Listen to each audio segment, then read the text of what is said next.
Hello, welcome to Conversations Collaborations. I'm Mark Baer. My guest today, Susan Shillinglaw, Executive Director of the Steinbeck Museum and a Steinbeck Scholar. How's that Oh, sound? thank you, Mark. Does that sound okay? Sounds good. That sounds fine, So you've, Except for I'm not an executive director by choice because that sounds too fancy. So I'm just director.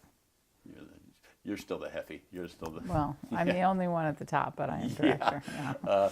So where do we start? So you've just recently you were a professor for many years, and give me a little bit about how you got Well, from there to here. My life is complicated. I am a professor at San Jose State in the English department, and I teach American literature. And I am also a Steinbeck Scholar. I used to direct the center at San Jose State, did that for 18 years. And I have for the past year been director of the National Steinbeck Center. So I have two jobs really. I'm still kind of a professor part-time because I retired, but we still teach part-time for a while. And the directorship is a half-time position. So I'm kind of juggling jobs, but most of it involves Steinbeck, so I'm okay. Okay, so now you've taken over kind of a distressed situation, but you have opportunity in it, and you're getting a little more comfortable on the job. And what are you seeing? What's the vision? Well, I think the distress situation was a building in the midst of being sold when I took over. So I kind of entered mid or late contract. So now CSUMB owns the physical building at 1 Main Street in Salinas. And the Steinbeck Center occupies about 45% of the building. So the challenge is to establish a working relationship with the university to make the Steinbeck Center viable, a significant part of the community, which is one of my goals. My first goals is really to make it a very important center in the community for talks, for people visiting the museum, for tours. We're giving walking tours. We're just starting them this next week, for programs, the festival, the Steinbeck Festival, Day of the Dead, Mariachi Festival. We're going to have a Comic-Con. So we try to do things that bring in a diverse age group. I know you have the big read coming up. Big Read is coming up, yeah. So that's another community effort. So that's my challenge, to involve the community. And then I think this was true for Steinbeck, I think it's true for a museum. If you make it a very rich cultural institution in the location where it is, it just grows outward. So it becomes a national and international center or museum because it's vital in the community in which it belongs. There's John Steinbeck, and then there's Steinbeck and social justice. I think what Steinbeck is always represents certainly social justice and certainly an attention paid to the underserved, to the marginalized, to those who work for a living, etc. So I think it's more, for him, understanding. It's a word he used again and again, that we have to understand one another. So it doesn't mean necessarily that he was always somebody who was fighting and, on the lines, picket lines, etc. He was more an observer. He was more committed to trying to fight people who were trying to hurt other people. So it's great empathy that he felt for others, and a great concern to help us understand one another. And that goes a long way to helping people work things out if we try to know somebody else. So we're talking about social justice more than in a almost an artistic sense than a political sense in a way, or an empathetic sense. Yeah, empathy, I suppose. Empathy, sympathy, understanding, listening, appreciating, slowing down, trying to really step in somebody else's shoes, to try to see what that feels like. I think that's Steinbeck's vision. Now, he was politically involved. Yeah. He was sort of edged towards communism in the 1930s. He went to Russia in 1947, again in 1963, 1937 as well, and he hated communism because it restricted writers' imagination and freedom. And so I think to say that he was uninvolved is not true. He was a lifelong Democrat. He wrote speeches for Adlai Stevenson. He was a friend of Lyndon Johnson's. He was asked to write a biography of John F. Kennedy. So he was very much politically savvy and politically aware. But he tended to be more somebody who wanted to help promote justice, even for rights of African Americans in the 1960s. You know, he wrote to Martin Luther King, but it was about how do we move this forward. He believed in forward movement, but forward movement had to be worked out, and in a kind of a way that each side sort of appreciated one another. And so for some people who wanted immediate change and radicalism, that probably wasn't as much his way, certainly as he got older. And even in the 30s, I think he, wanted he certainly wanted the workers to make higher wages and to be fed. There was an immediate need, and he's very much in favor of that. But I don't know, it's a nuanced position, I suppose. Steinbeck to me is more than just the books. It's more than just the plays. It is that empathy. And Right. how do you now, with the museum, sort of, use his ghost, use his spirit to radiate that, to facilitate that in a sense? Well, we've had several programs that have been successful, I think. And we did have a program on Cesar Chavez and his organizing the fields in the Salinas in 1973. So we have had, very clearly, politically situated programs. Where we had one on climate change, another one on water, all, very potentially controversial issues. So I think, but I try to address them in a way that people are listening and understanding, and we're talking about the issues. So programs, I think, that engage children in art and reading, I think all that is important to try to convey the importance of reading. That's what Steinbeck loved, the importance of words, of writing. We have a lot of programs that focus on literacy. One of our most successful is Steinbeck Young Authors, which is a program to teach the Red Pony to junior high kids. And what's successful about it is that there's a lot of English language learners who are involved in the program. And so they read the book, but then they come to the Steinbeck Center for a day of writing, and they're coached by individuals in the community. So this is 100 students and 100 coaches. It's a nightmare to organize.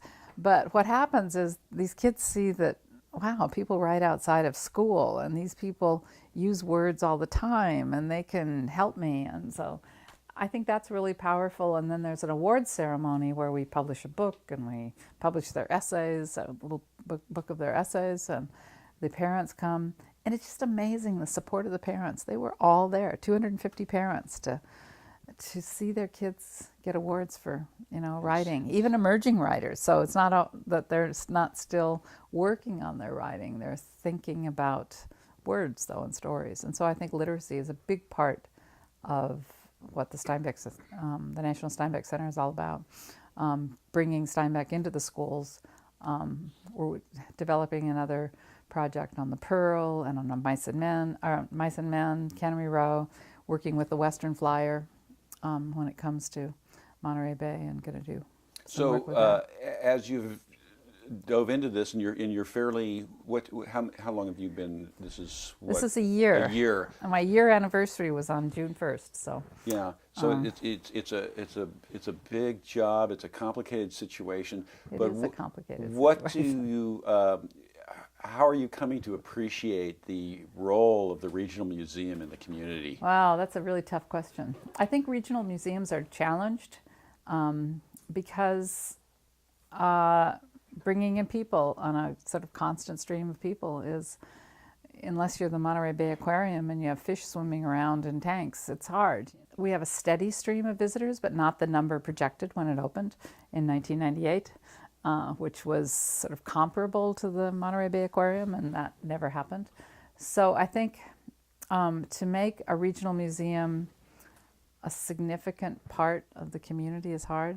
I was just in Ashland, Oregon. It's not a regional museum, but it's a regional, arts group.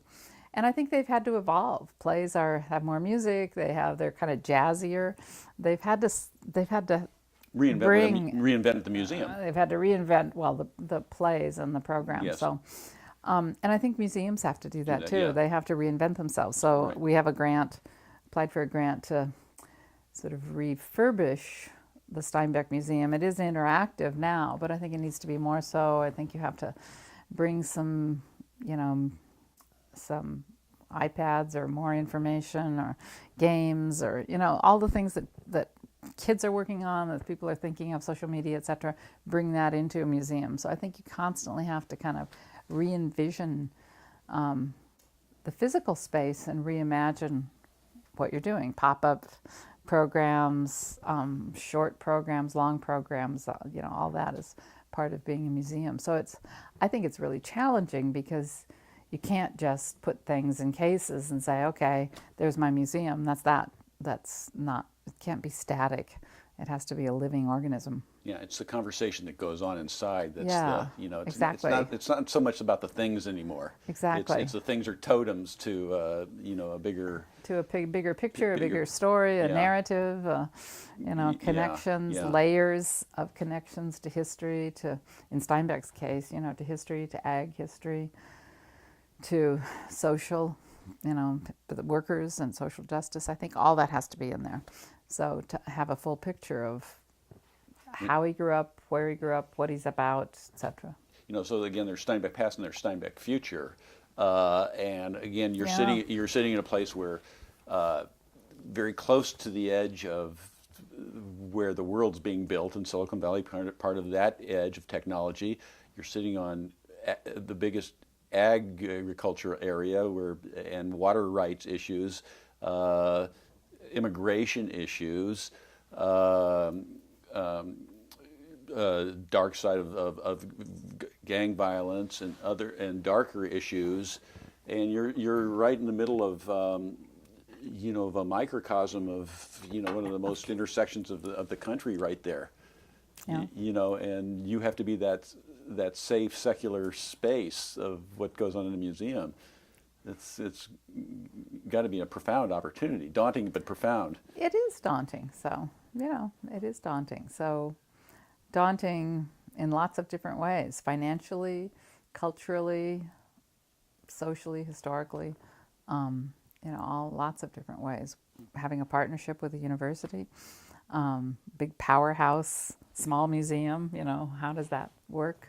So there are lots of ways that it's challenging. So.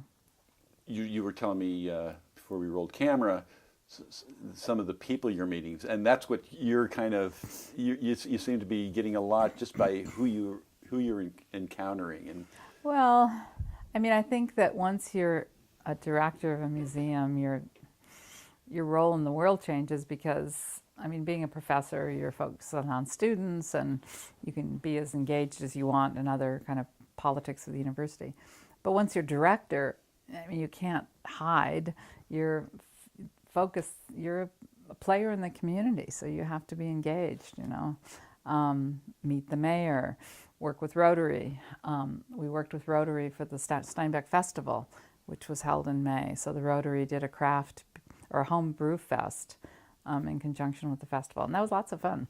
So it was fun to work with Rotary and various groups, arts groups, people who are trying to have First Fridays in Salinas, the Steinbeck House, his hometown, which is right down his home, which is right down the street. Various organizations in the community, you work with those. So it's just kind of an outward gaze, which is really I like a lot, and I like meeting people in Salinas and in the community. Yeah, my challenge is the position is half-time at this point. So that's hard. Meetings take up a lot of time, and so it's hard to juggle everything: meetings, writing, getting everything done. But you feel like you're doing important work. Oh yeah, I do. I feel like I've done that it's more stable than it was a year ago. So it seems to me that the bookstore looks healthier. We have, I think, mounted really successful programs. We're 100% on our grants. So every grant we've applied for, we've received, so which is great. So I feel proud of that. And the programs were well attended and successful. And so we've tried to be a presence in the community. We have these nice posters we put outside on the glass in front of Main Street. So I think it looks like it's open, because a lot of people thought it wasn't open a year ago, or it was closing, or the whole thing was going to collapse. So the building looks better. CSUMB painted the building. So yeah, things are good. I'm with Susan Shillinglaw. This is Mark Baer. You're watching Conversations and Collaborations. You are watching Conversations and Collaborations. For all episodes, go to markdavidbaer.com. Before we go on, let's talk about your trip to Georgia. Oh, I just went to the Republic of Georgia for the second time on a State Department sponsored trip. So very lucky, because Steinbeck wrote about Russia 3 times, in 1937, 1947, and 1963. Well, he went to Russia 3 times, but he wrote about it in a Russian journal, which was published in 1948. And so the Georgians love Steinbeck because he's one of the few American writers who wrote about their country and wrote positively about the country, because it was always a place that was very colorful, energetic, had great food. So even in the Soviet era, Georgia was kind of, as Steinbeck said, Georgia is like heaven for the Russians. It's where they want to go to die, and it's this one just lovely place. And so they're proud of that, and they're proud of what he said about them. It's interesting to go there because, of course, literature is so important still. It always was for the Soviets, and it's still, I think, for former Soviet countries.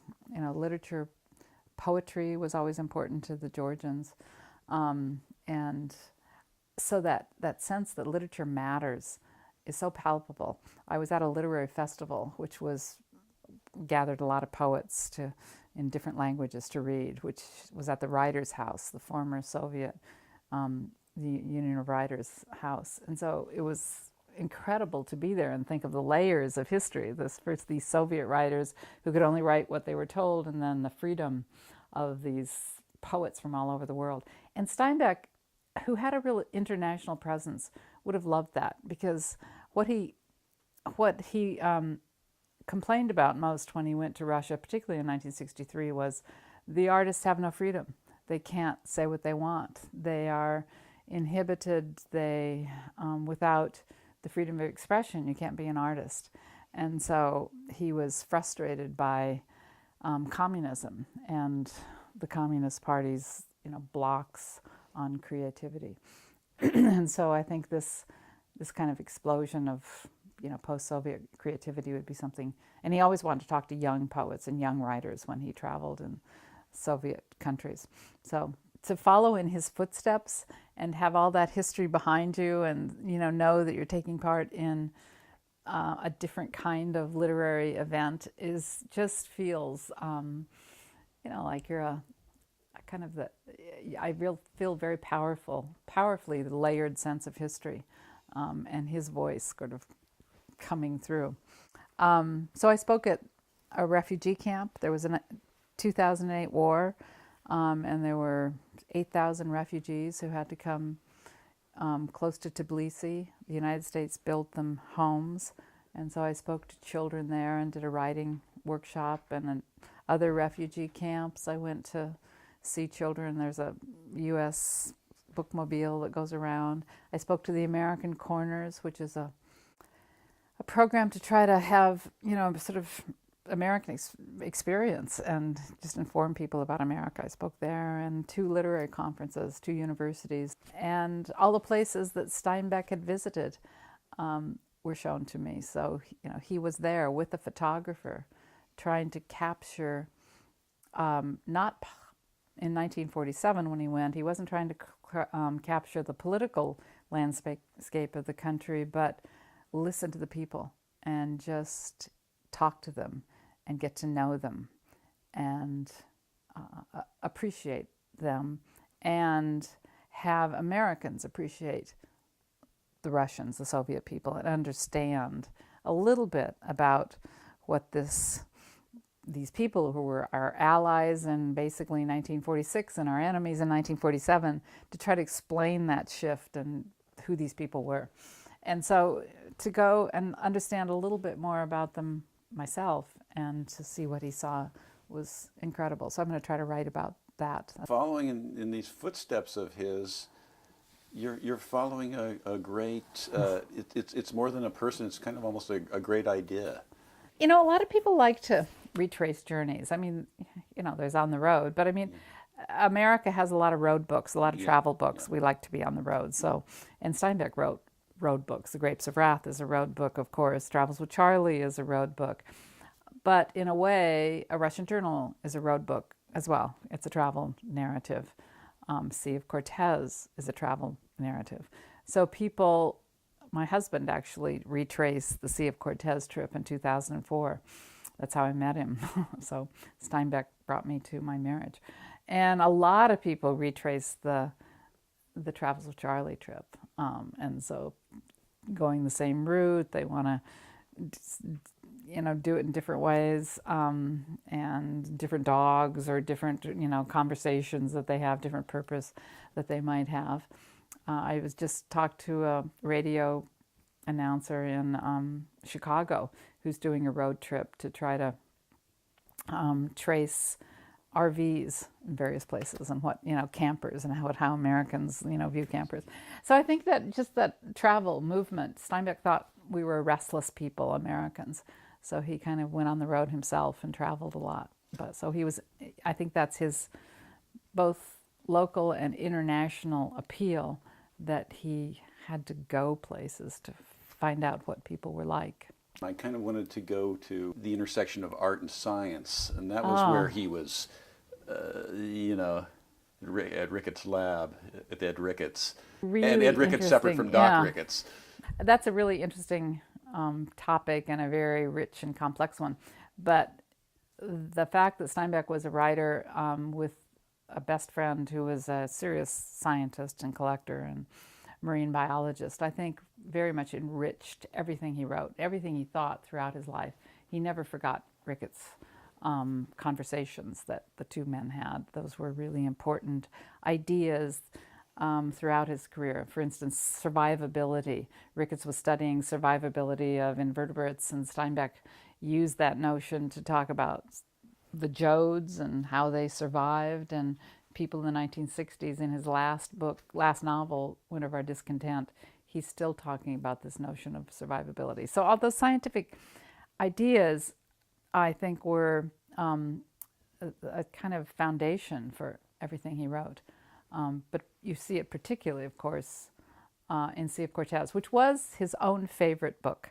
So of all these novels that he wrote, this nonfiction, great work, Sea of Cortez, or Log from the Sea of Cortez, which is a second version of it published 10 years later. I think both of those are just important books to pick up if you really want to understand what Steinbeck thought or what a conversation with Ed Ricketts was like. You need to read Sea of Cortez, and it's based on conversations that the two had and the ideas they had and what interested them and how ideas would kind of spark another idea and they would just be off. So it's a great book to read. Did he gain a lot from Joseph Campbell, or is that just kind of a historical, is that a real thing that was an influence in his life, or is that just a historical happenstance that people like to conflate? Steinbeck and Ricketts met Joseph Campbell in 1932, so he did come to the Monterey Peninsula. He had dated Carol Steinbeck's sister, or been interested in her, and he came to California to see her again. She was in San Jose, and she was engaged, so she said, "I don't want to have anything to do with you." So she sent Joseph Campbell to see Carol, her sister, in living in Pacific Grove. So that's the biographical background of that. But what happened was Steinbeck was trying to write a book called To a God Unknown. He was trying to write about religion and pantheism and trying to see how spirit informed nature and where was the Godhead, where was spirit, how did one discover one's relation to nature, and what did that mean? Ricketts was writing an essay called Breaking Through about transcendence, or how we move from kind of physical to a sort of spiritual realm and how we cross that border. And then, of course, Campbell was just starting his work on sort of Hero with a Thousand Faces and how myths were connected. So it's really the fact that three really creative people just came together, and it was like a creative explosion, and they really influenced one another, I think.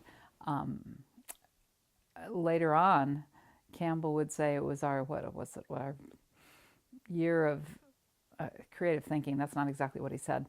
And Ricketts too said it was a kind of time. It wasn't even a year. It was a few months of them just really impacting one another through conversations. Campbell said later, I learned more from Steinbeck than he learned from me.